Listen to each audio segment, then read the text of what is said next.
In today's video, I share with you a Hell of Terrain Kickstarter that's going on right now. But before we get into today's video, just want to give a quick shout out to all of my Patreon supporters. You guys are so awesome. You make this channel what it is. And I love you guys and all the support that you make this channel possible. So thank you so much. And I do want to share with you Bob's picks for this past month's GGGGs.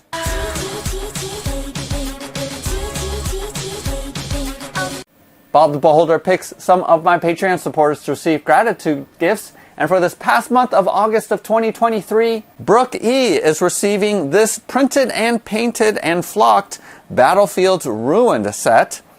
Tim O and Maria G are both receiving an all-in pledge to the Battlefields 3D printable scenery Kickstarter.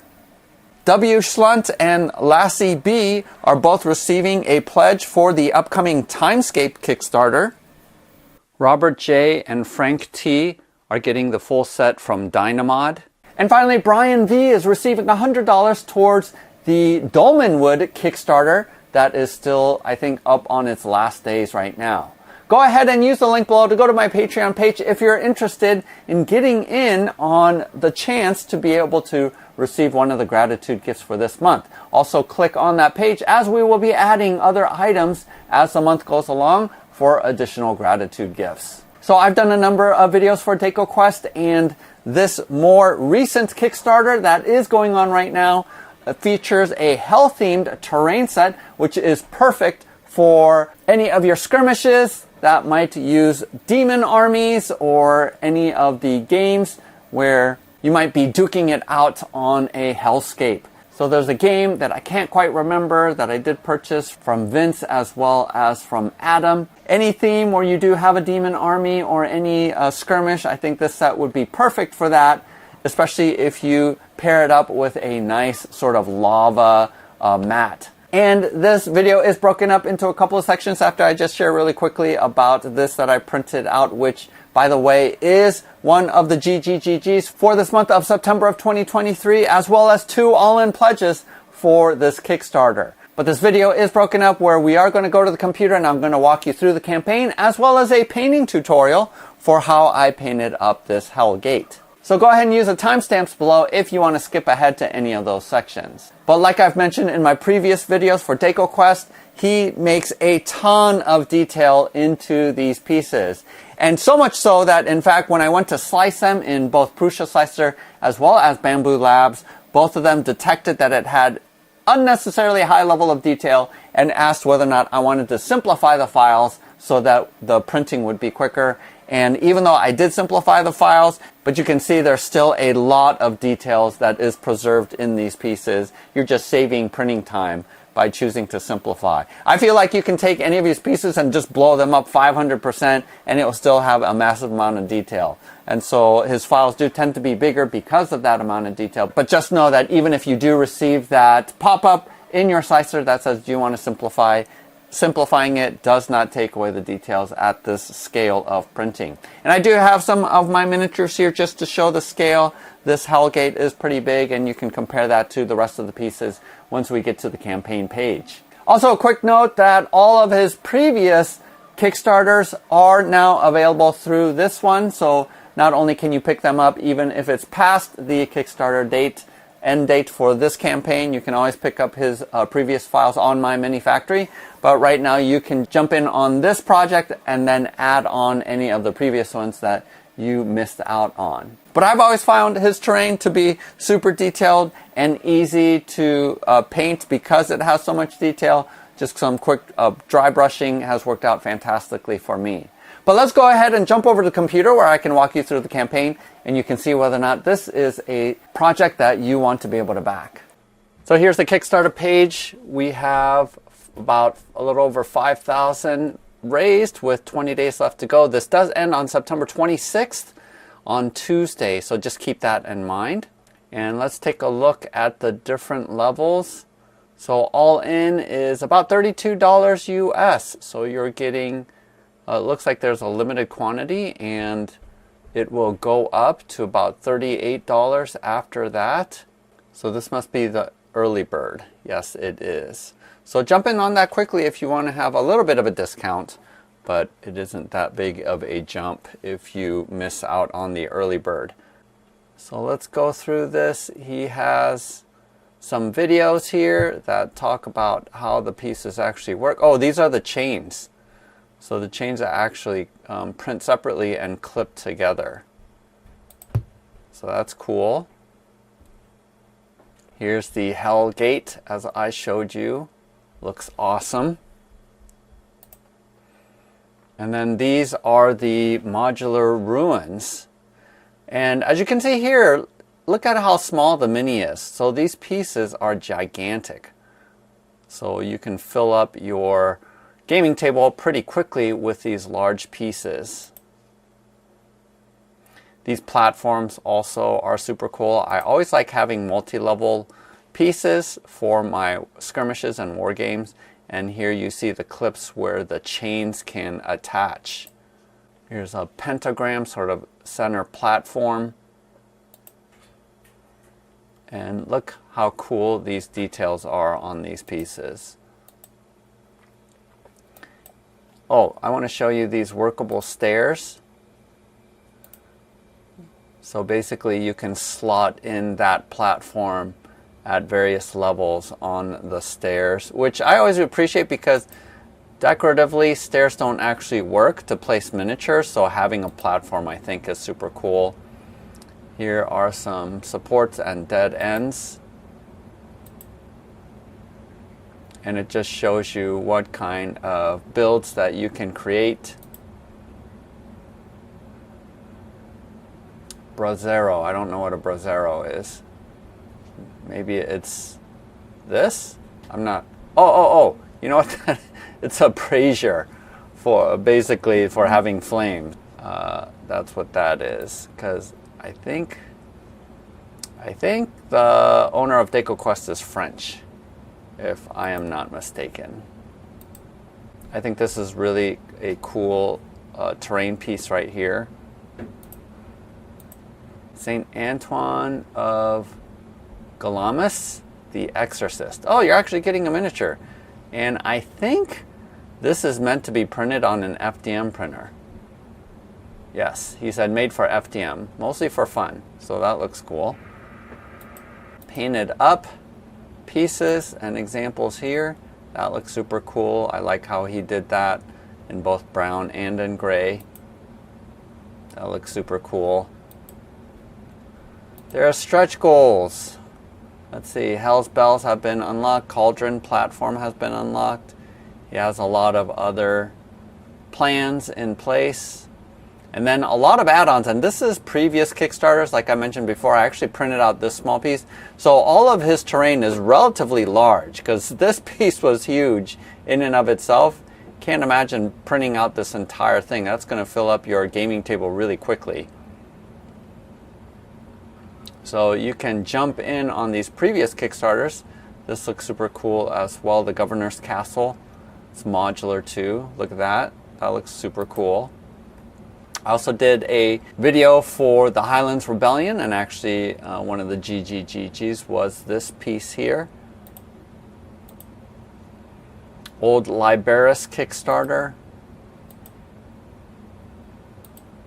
Here is some sci-fi terrain as well. So most of his terrain is actually fantasy, but here's a little bit of sci-fi. And then this was the very first one, the Grim Fortress, which is awesome too. I think one of my Patreon supporters, actually Aaron, painted this up, did a fantastic job of painting that. And as you can see, massive amounts of detail. All of his pieces, STLs, are really, really detailed. So all of these are previous Kickstarters, so you can jump in on that. And always been impressed. So that's it. So there you have it. Hopefully this was helpful for you to know whether or not you want to get in on this Kickstarter. Relatively cheap entry point, so I think it is a no-brainer to be able to jump in and get all of this awesome terrain. Also, stick around if you want to see the painting tutorial. It's not very different than all of my other painting tutorials where I paint up sort of this stone gray features, but stick around for that if you want. Otherwise, Happy printing, happy gaming. We'll see you next time.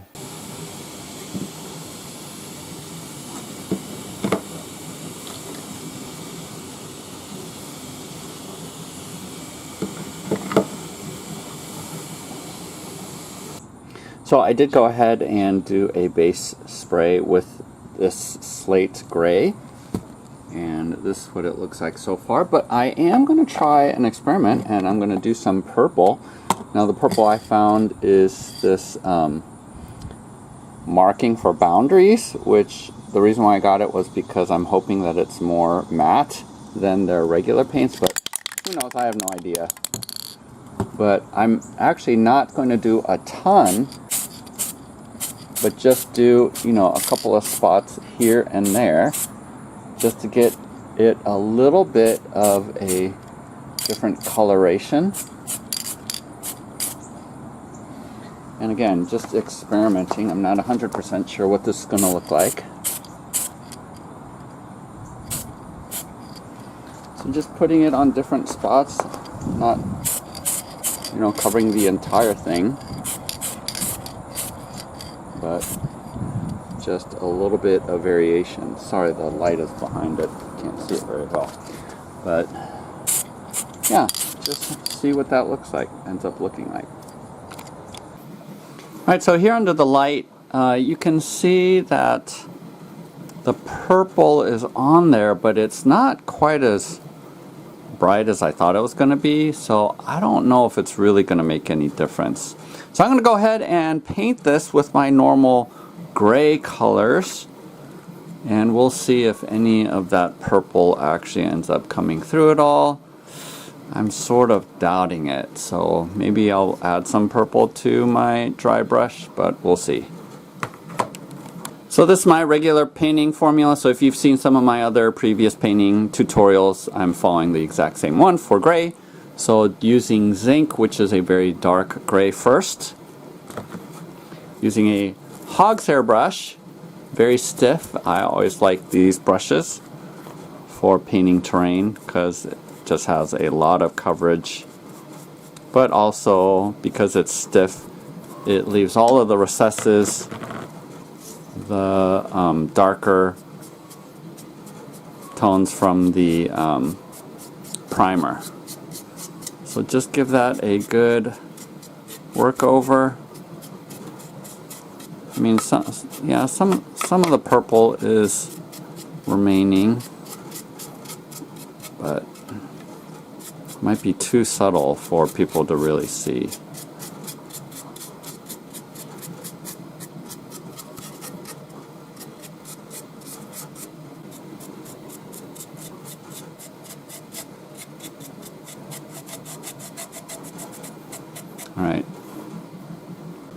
Alright, now I'm grabbing some slate gray and I'm going to mix it together to get a medium gray because this is too light by itself.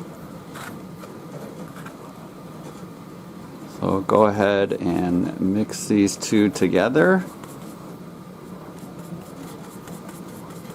Get more of a medium color, like so. And then this is, you want to be more sparse with this one, not quite as generous as you were with the previous zinc.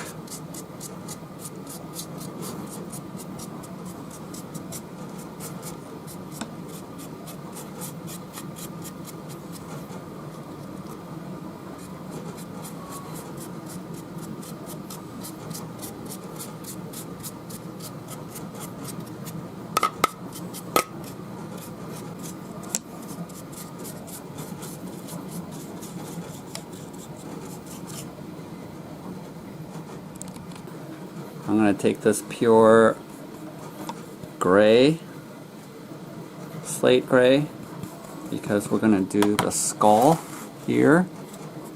Just make it pretty light along with the horns.